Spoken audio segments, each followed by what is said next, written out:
என்னோட லாஸ்ட் வீடியோவில் எனக்கு ஒரு 2 கமெண்ட் வந்துருந்துச்சு. ஆக்சுவலாக அதுக்கு வந்து வியூஸ் 2200 மேலே போயிருந்துச்சு. ஸோ அதில் வந்து பார்த்தீங்கன்னா 2 பேர் நல்லதாக நினச்சி கமெண்ட் பண்ணியிருந்தாங்க. அது என்னென்னா, நான் ரோஸ் மில்க் எசன்ஸ் வச்சுட்டு ரோஸ் மில்க் பண்ணியிருந்தேன். அந்த எசன்ஸ் வந்து நாட் குட் ஃபார் ஹெல்த். அது ரோஸ் பெடல்ஸ்லேருந்து எடுக்கிற எசன்ஸ் கிடையாது. ஸோ அதை யூஸ் பண்ண வேணாம் அப்படின்ற மாதிரி போட்டிருந்தாங்க. ஸோ எனக்குமே ஓகே, கரெக்டு தான், குழந்தைக்கு கொடுக்குறது நல்லதில்லைன்னு சொன்ன உடனே ஓகேன்னு தோணுச்சு. அதனால் அம்மா வீட்டுக்கு வரும்போது அம்மா வீட்லேயுமே இந்த ரோஸ் மில்க், இந்த ரோஸ் சர்பத் தான் வாங்கி வச்சுருந்தாங்க. அதை வச்சு பண்ணி பார்க்கலாம், லயன்லேருந்து வாங்கி வச்சுருந்தாங்க. ஸோ அதை வச்சு டேஸ்ட் பண்ணி பார்க்கலான்னு வந்து சாஷிக்கு செஞ்சு கொடுத்தேன். அவளுக்கு ஒரே ஹாப்பி ஆயிடுச்சு. பாசிட்டிவ் ஆர் நெகட்டிவ் கமெண்ட்ஸ் வருது அப்படின்றதே சாஷிக்கு ரொம்ப ஹாப்பி. ஏன்னா நான் அவட்ட ஷேர் பண்ணி இந்த கமெண்ட்ஸ் வந்தது. ஸோ எனக்குமே ரொம்ப ஹாப்பி தான்.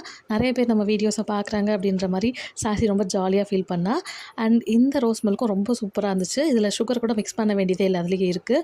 அண்ட் இதே மாதிரி என்னோடய சேனலுக்கு நீங்கள் சப்போர்ட் பண்ணிகிட்டே இருக்கணும்னு நினைக்கிறேன். தேங்க்ஸ் ஃபார் வாட்சிங்.